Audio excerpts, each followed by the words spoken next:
Hi, this is Joe Rebelo for Rebelo's Kenpo Karate, and I'm continuing my series on the various aspects of Master Key moves, Master Key patterns, Master Key techniques, and also explaining a little bit about family-related techniques and most importantly, category completion. Wow, that's a lot to talk about. Okay, let's pick two techniques today and educate you regarding those various aspects. The two techniques we're going to be focusing on today are crossing Talon and cross Twigs. Assisting me today will be Mr. Tony Campos, excuse me, and Mr. Campos is going to be assisting me working on these various techniques. Now, first thing we're going to talk about is crossing Talon. And again, if you don't understand the attack, then it's very difficult for you to relate to the defense. Now, I've talked in the past a little bit about Danzan Ryu Jujutsu, and many of these techniques are based on attacks based on Jujutsu. Now, this is against a front, right, cross, wrist grab. Mr. Parker clearly stated the following phrase. In his blank is nothing more than blank analogy, a front, right, cross, wrist grab is nothing more than a missed handshake. In Jiu-Jitsu, they would offer their hand as a hand of friendship. When the person went hand, they'd shoot across to a cross wrist grab. At this point, they would do what in Aikido they would call his shihonage, or four-corner throw. They would bring the arm across, step underneath the bridge, turn, and throw. This is based on the concept of Japanese swordsmanship, where a samurai would face someone, hear a noise behind them, from Chudan no Kamae, middle guard position, go to Jodan no Kamae, cover step, turn, and cut the opponent behind him. The same concept applies here as let's switch positions, Tony. So again, I offer my friend, move up, come on up. I offer my hand of friendship, he shoots it, I grab across, I step across, over, and throw him from here. Notice the reverse motion. Now, the key ingredient here, come on up, Tony. As Tony goes to grab me, I'm going to do what's the basic law of Kenpo. When someone grabs you, either pin or re-grab.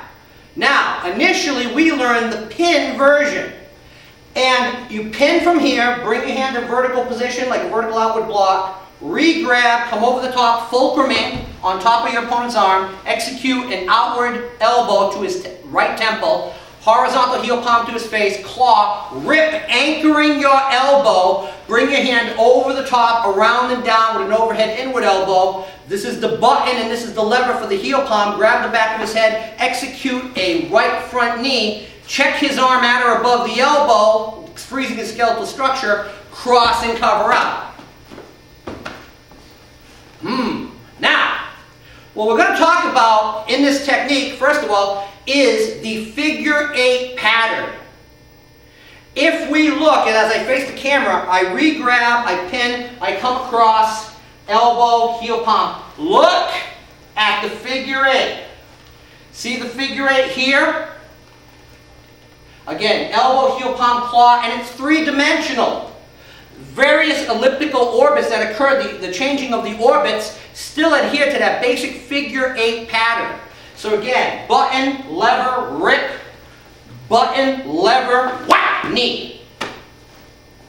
Now remember, that's against a front, right, cross, wrist grab. If we use category completion in relationship to the individual categories, what would be the opposite of that? Well, the opposite of front, Tony, is back or rear. The opposite of using one hand is using two. The opposite of moving across the body is moving diagonal. No, that's cross. Oh, cross, that is that. That would be direct. So now we want to do something against the rear, two-hand, direct wrist grab, and that would be the attack for cross twigs. So now, I'm standing here and Tony grabs both of my wrists.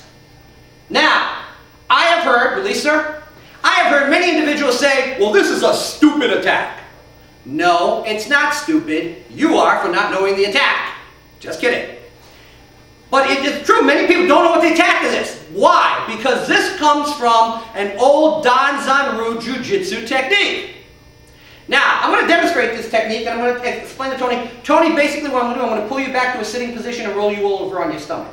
I'm going to make you aware of that, because if I don't, the effect's going to be very dynamic, and you could probably break your tailbone not knowing what's going on here. So let's switch positions here. And no, you're going to turn this way, Tony, because this way you, as a student, can see what's going on. Now, this is an old restraining technique used in Jiu-Jitsu. So if a guy's going to stand here talking to someone who's giving him some aggravation, I'm going to grab his wrist, I'm going to step back, pull him down, sit him, roll him over onto his stomach. Now, I'm going to be nice because we're out of shot. Tony, would you please slide back so I can initiate more pain upon you? Come on, right here, lay straight down on your stomach. Okay, let's do it again. He has no idea where we're going. Come on, I'm just kidding. Watch. So when I'm here, I'm going to do the whole technique so he's got an idea. Step forward, please. Thank you. Have a seat. Roll over. Step over him. Now we're going to slide him over here a little bit. Slide, slide, slide, slide. Now, at this point, I use a double wrist compression on him, and he just screams and taps out. Does it hurt yet? I'm sure it does. He can't tap out with his hands, so he's got to tap out with his foot. Come on up. That is the attack you're originally defending yourself against in cross twigs. The key ingredient, you never let him get that far. So again, this is another example where a Kenpo technique is taught to defend against attack in progress. Remember, here's an important phrase, and I know I'm going to get some flack over it. No two techniques in Kenpo defend themselves against the exact same attack.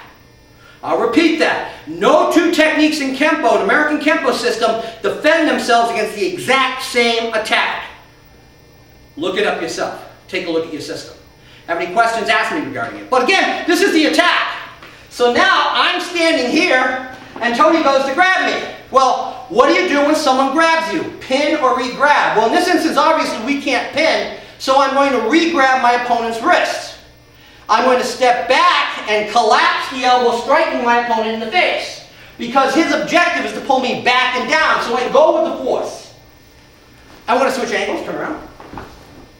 Here I'm going to use purposeful compliance. So as he tries to pull me down, I'm going to step in, stop that action, and elbow him directly in the face. And then I'm going to pull his arm across the center line, come over the top with the elbow here, check it, match it, offset sandwich, and then cross and cover out. Let's reverse angles once again, Tony.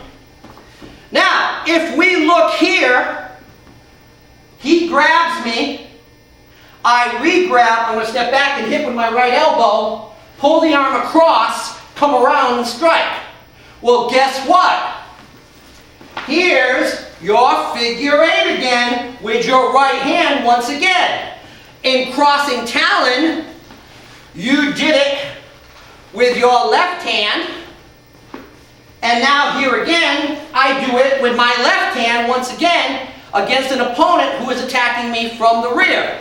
Again, crossing Talon, front, right, cross, wrist grab. Cross Twigs, rear, two-hand, direct, wrist grab. But again, the same figure eight pattern,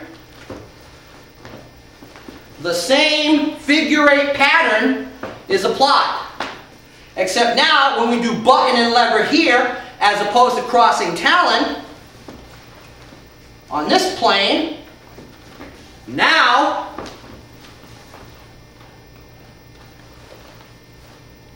the hand moves in this fashion, matching it, offset sandwich, and back. Category completion in relationship to the attack. Understanding of a master key pattern, the figure eight. Understanding how to deal, utilizing that same pattern against an attack from the front, singly across, the rear two hands, and also demonstrating to you the two basic Danzan Ryu Jujutsu attacks that caused these two techniques to be created. Till then, keep training.